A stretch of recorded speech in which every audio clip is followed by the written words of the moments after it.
Magandang umaga po mga kapatid sa bawat isa sa atin sa pangalan ng ating Panginoong Hesus. Narito po tayo sa ating pong Grace and Promises Daily Devotion.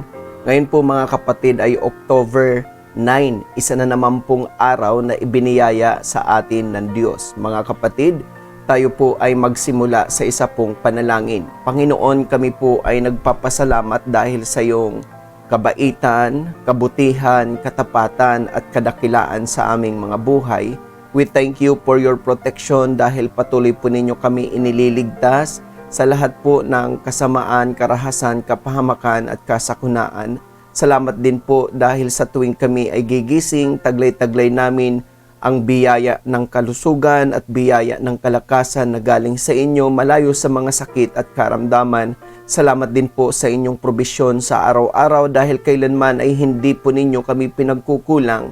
Manapay ang biyaya po ninyo, Panginoon, ay labis-labis at sobra-sobra pa sa aming buhay. Salamat din sa aming mga kapatid, kaibigan, kapanampalataya na aming pong makakasama ngayon upang pagbulay-bulayan ang iyong mga salita. Patuloy po ninyong pagpalain ang aming buhay kasama ng kanya-kanya naming mga pamilya dahil naniniwala kaming lubos that your word will not come back void. It will always accomplish where you will send it, O God. That's why we ask that once again, send your word sa mga nakikinig ngayon upang mapagpala ang aming mga buhay. We thank you for your unceasing words dahil patuloy po itong nagbubunsod ng kalakasang espiritual, nagdudulot ng matatag na pananampalataya at nagbibigay sa amin ng matibay na pag-asa. Salamat din, Panginoon, sa araw na ito dahil alam po namin bilang aming napakabuting Ama sa kalangitan ay mayroon po kayong panibagong lang biyaya at panibagong lang pagpapala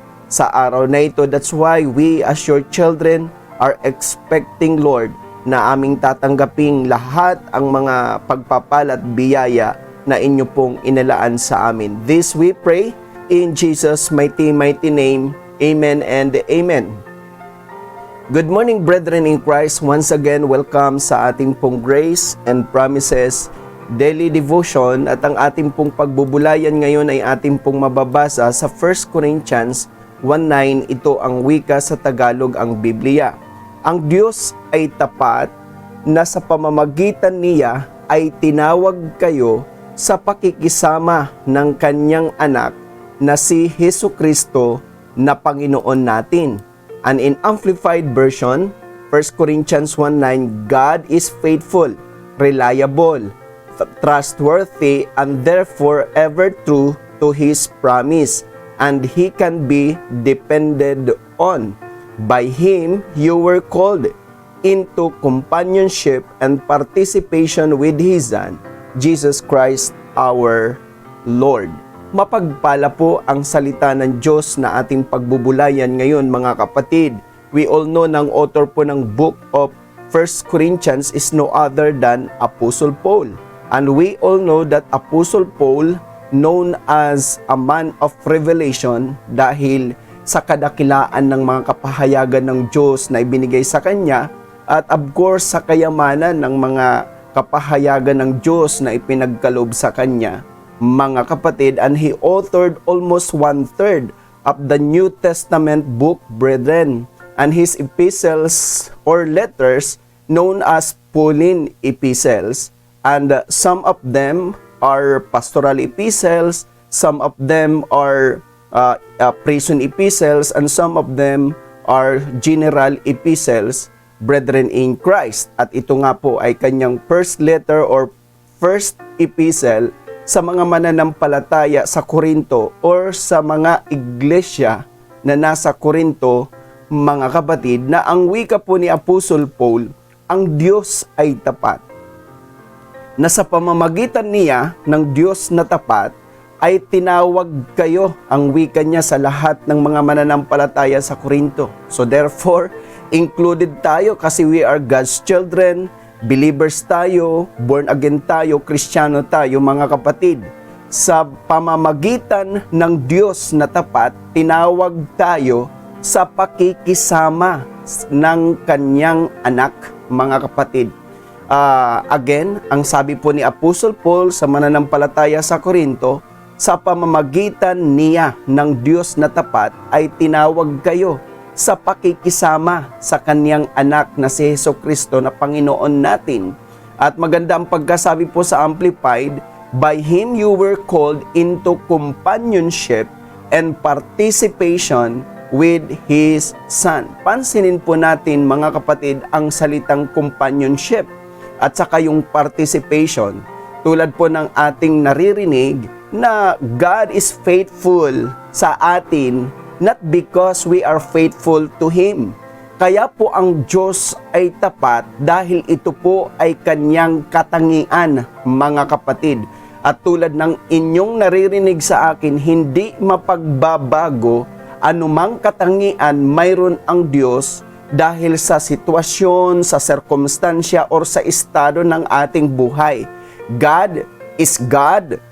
God is faithful kahit ano po ang mangyari sa buhay po natin, mga kapatid. Uulitin ko lamang po, that's why we experience God's faithfulness sa ating buhay, not because we are faithful to Him, but God is faithful to us through the Lord Jesus Christ. That's why our today's message entitled, We Are Called into Participation with Jesus Christ. Ang ganda po pakinggan ng participation. Kasi mga kapatid, dyan din po kinuha ang tinatawag natin na para bang ito po ay related word ng partnership. At ang participation, mga kapatid, ang root word nito ay part, brethren. So the root word of participation is part. Kaya we are not part if we do not participate. That's why we participate, because we are part. Kung nare-recall po ninyo, we are part in Christ's body, brethren in Christ.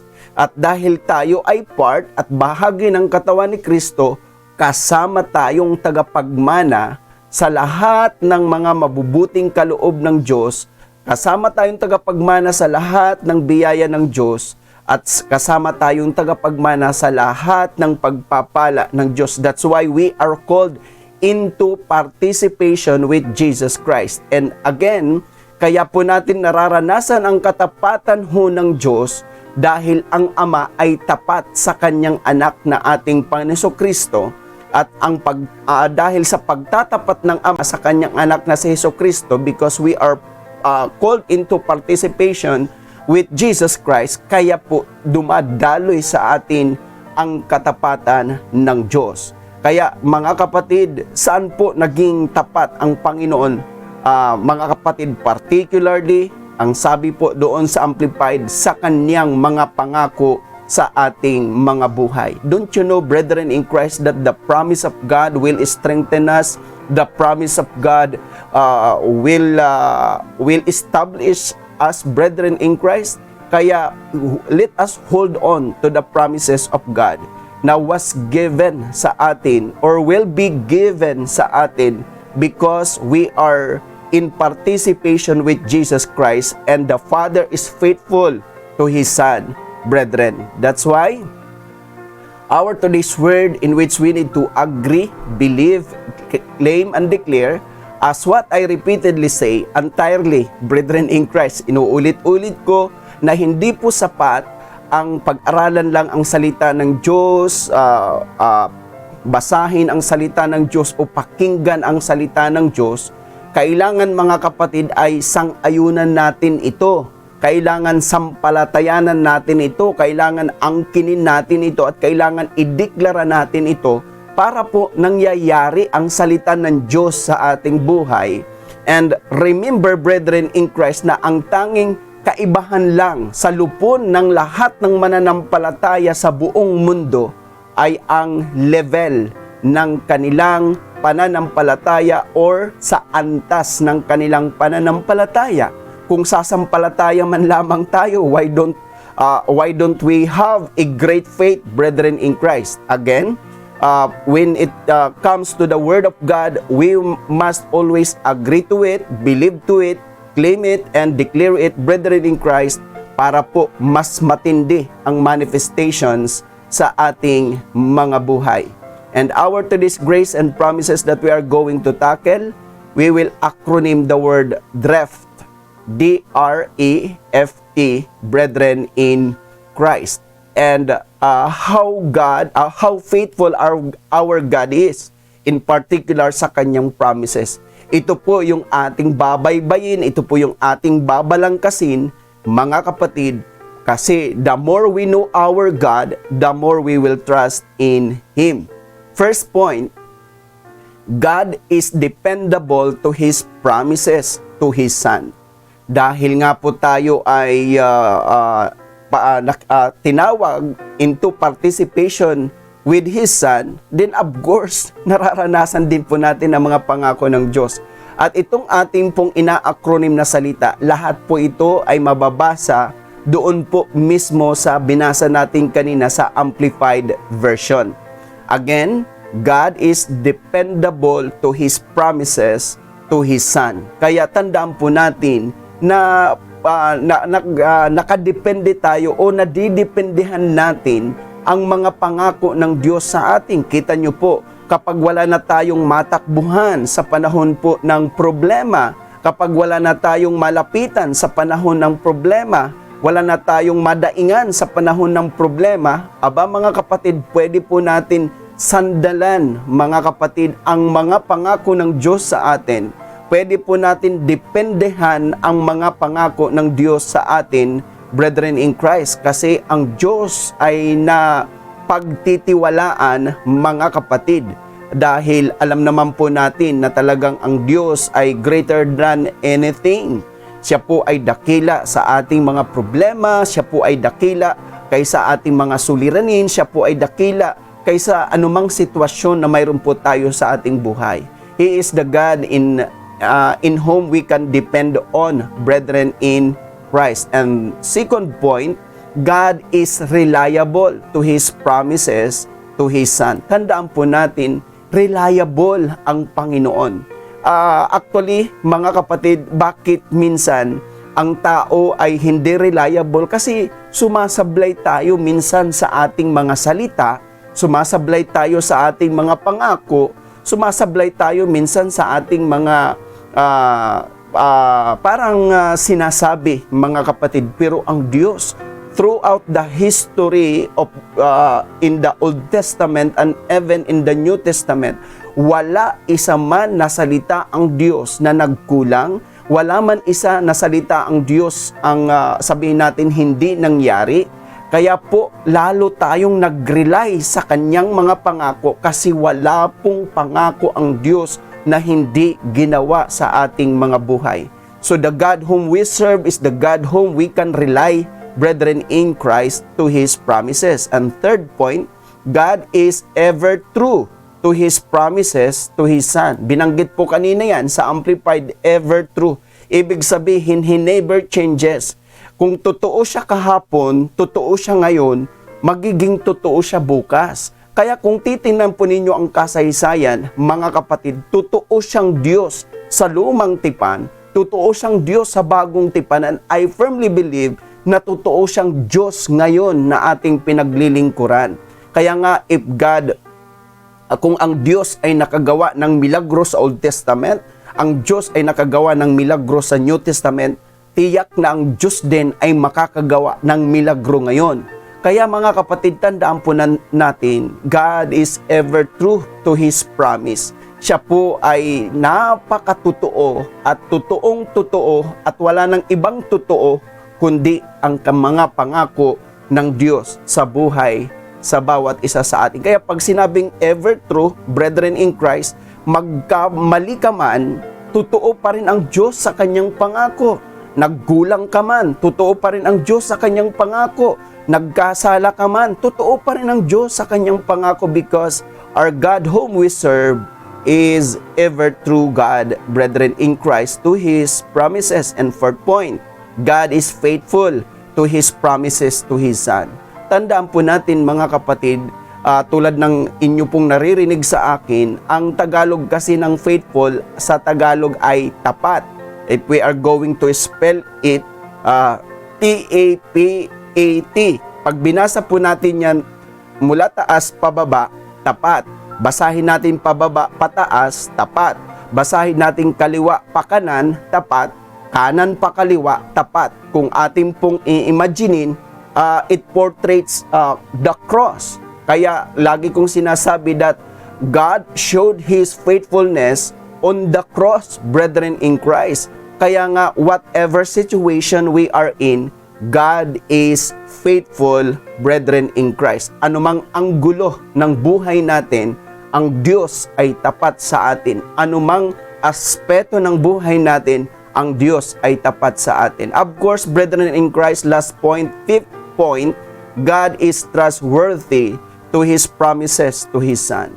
Tandaan po natin, mapagkakatiwalaan ang Diyos, mga kapatid, sa kanyang mga promises. Dahil kung inyo pong titingnan ang dispensation sa Bible, mga kapatid, ay talagang ipinakita pa rin na ang Diyos ay napagkakatiwalaan. Kaya He is the God of generation, the God of Abraham, the God of Isaac, the God of Jacob, the God of Israel. So meaning to say, brethren in Christ, bakit binanggit po the God of Abraham, the God of Isaac, the God of Jacob, the God of Israel? Because throughout the generation, nakita po ng lahing ito kung gaano napagkatapat ang Panginoon, mga kapatid. Paano napagkakatiwalaan ang Panginoon. Kaya mga kapatid, tandaan po natin, kung ating pong napapatunayan sa Bible na ang Diyos ay naging tapat sa kanyang mga tinawag, naging tapat sa kanyang mga hinirang, I firmly believe we also as chosen bilang bahagi ng iglesia at katawan ng ating Panginoon, God ay atin rin pong pwedeng pagkatiwalaan sa lahat ng kanyang pangako sa ating mga buhay. Mga kapatid, let us sum up sa ating pong today's message, which entitled, We Are Called into Participation with Jesus Christ, and our today's grace and promises that we tackled, we acronym the word DREFT, D-R-E-F-T. First point, God is dependable to His promises to His Son. Second point, God is reliable to His promises to His Son. And third point, God is ever true to His promises to His Son. And fourth point, God is faithful to His promises to His Son. And fifth point, last point, God is trustworthy to His promises to His Son. And if God did these things to His beloved Son, no other than Jesus Christ, and we are called into participation of His Son, therefore, brethren in Christ, we will also experience these things, brethren in Christ, kasi nga po tinawag tayo upang makabahagi sa anak ng ating Panginoon. Remember that God is faithful, not because we are faithful to Him. God is faithful because, brethren in Christ, ito po ay kanyang kalikasan, mga kapatid, at ito po ay kanyang katangian. At hindi ito mapagbabago ng anumang sirkumstansya, anumang sitwasyon, at anumang estado sa buhay, mga kapatid. At salamat dahil tinawag tayo para maging kabahagi ng kanyang anak, mga kapatid. At ngayon, lahat ng mayroon ang ating Panginoong Hesukristo, tayo mga kapatid ay mayroon din. Kasi we are co-heirs with the Lord Jesus Christ. Let us pray. Panginoon, kami po ay nagpapasalamat truly that we are called into companionship and participation with your Son, Jesus Christ.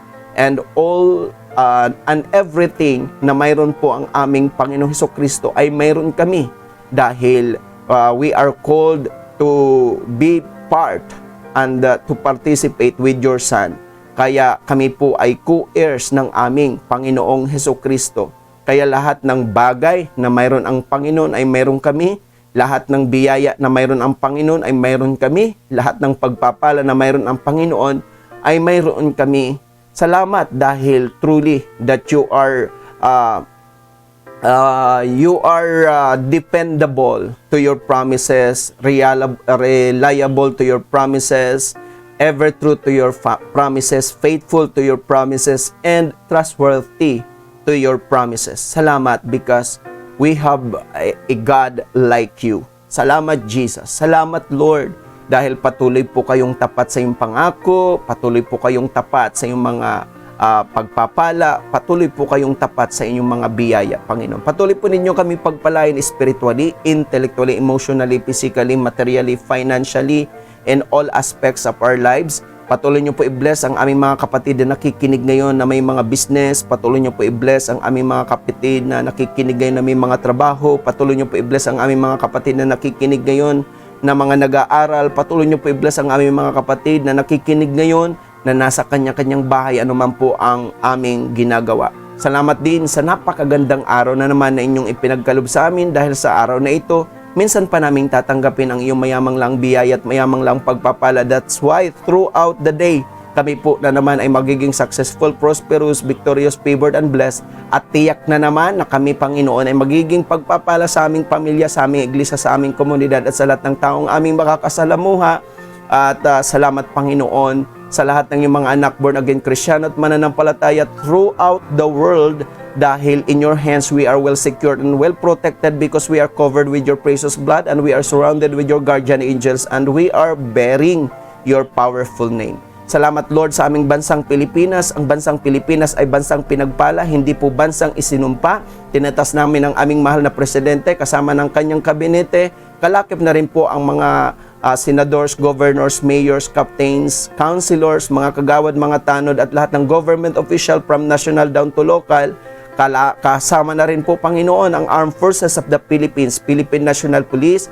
Lord, will lift them up all to you and we pray that bless them all and their families. At help them, Lord, to serve people with integrity, dignity, and honesty. Ilayo niyo po sila, Panginoon. I-abstain niyo po sila, Panginoon, sa corruption, sa greediness, maging po sa selfishness, Panginoon. Salamat sa iyong katapatan sa aming bansa. Salamat din, Panginoon, sa patuloy pong pagbuhos ng iyong pagpapala sa amin na iyong mga anak. At salamat sa patuloy na pagbuhos ng iyong biyaya sa amin na iyong mga anak. We really enjoy your blessings sa aming mga buhay. Thank you, God. Thank you, Jesus. And so what you promised to us, Lord, the moment we delighted ourselves in you, you will give us the desires of our hearts. Kaya lahat, Panginoon, ng iyong mga anak, wala pong hiningi na hindi po ninyo ipinagkaloob. This we pray in Jesus' mighty name. Amen and amen.